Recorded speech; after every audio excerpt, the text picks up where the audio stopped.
آپ کہیں گے پھر ہمارے پاس کمانے کو بہت کم رہ جائے گا، تو میں جواب میں کہوں گا کم کما کے مر جاؤ اچھا ہے۔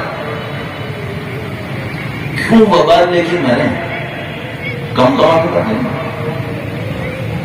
کم کماؤ، کوئی واجب ہے زیادہ کمانا؟ واجب ہے بڑے گھروں میں رہنا، چھوٹے گھر میں رہنا؟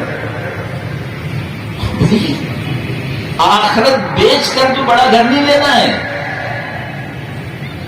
آپ کہیں گے قوم پیچھے رہ جائے گی پاکستان میں، دوسرے لوگ آگے نکل جائیں گے، بندے خدا نکلنے دو۔ تم کیا سمجھ رہے ہو؟ مثلا شیعہ قوم عاقبت بیچ کر دنیا میں آگے جائے گی کیا؟ آخرت بیچ کے آگے جائے گی کیا؟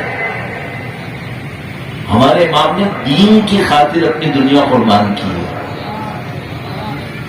دین کے لیے قربان کی ہے۔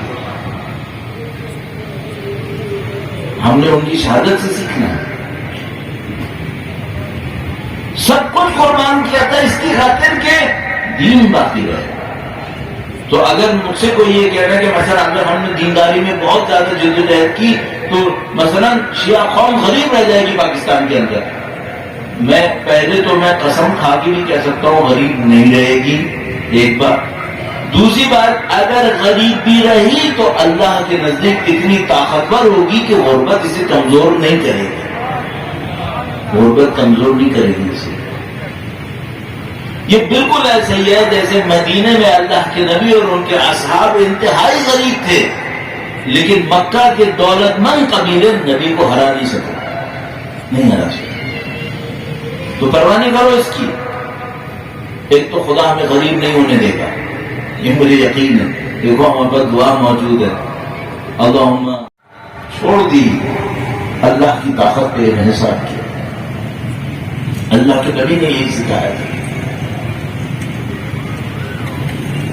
اللہ کے نبی نے ساری طاقتیں ترک کر دی، خدا پہ انحصار کیا۔ سید الشہداء نے یہ کیا۔ آپ سید الشہداء کے نام پر یہاں بیٹھے ہیں، میں صرف چند جملے مسائل کے عرض کروں گا تاکہ میرے اور آپ کے دلوں میں وہ نورانیت آ جائے جو سید الشہداء کی ذکر کی،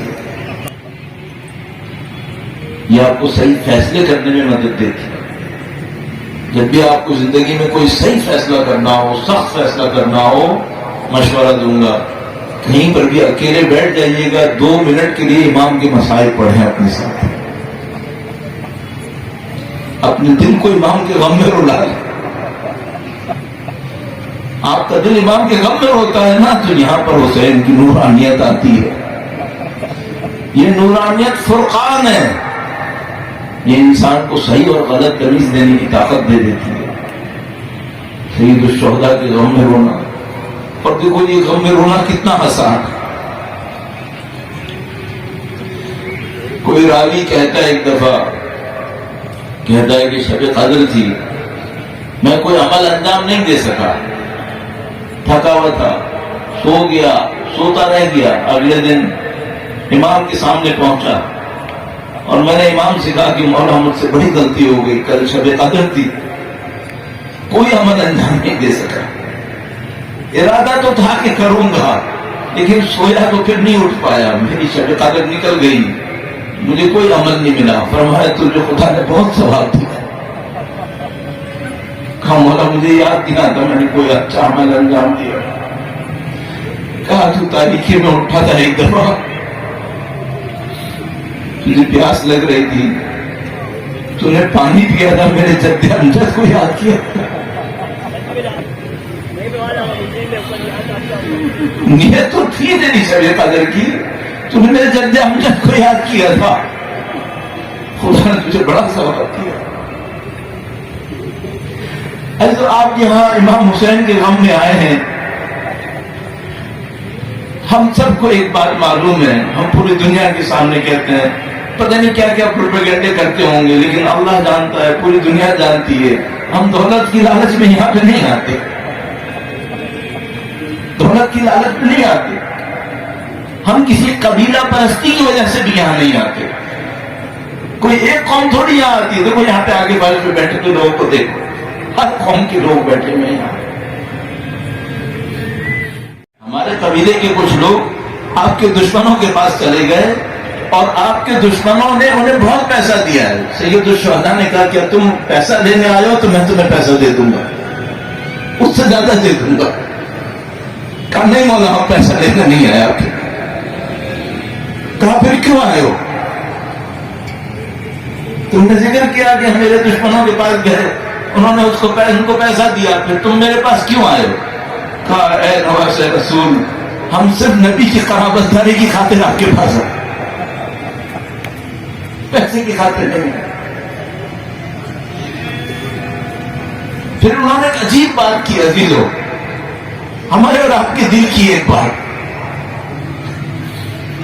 انہوں نے کہا کہ یا ابا عبداللہ, سید الشہداء کا لقب, کہا یا ابا عبداللہ ہمیں اس پہ کیا اجر ملے گا؟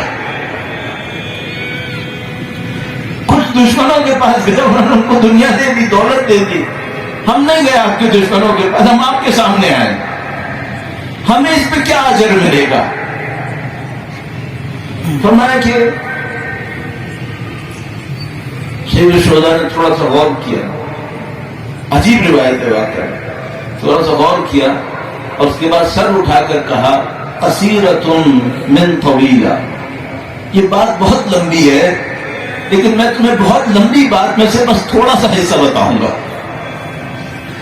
اس کے بعد فرمایا کہ اگر کوئی ہمارے پاس آئے, دنیا کی خاطر نہ آئے, قبیلے پرستی کی خاطر نہ آئے, تو قیامت میں ہمارے ساتھ ایسے ہوگا جیسے یہ میری 2 انگلیاں ساتھ ساتھ ہیں.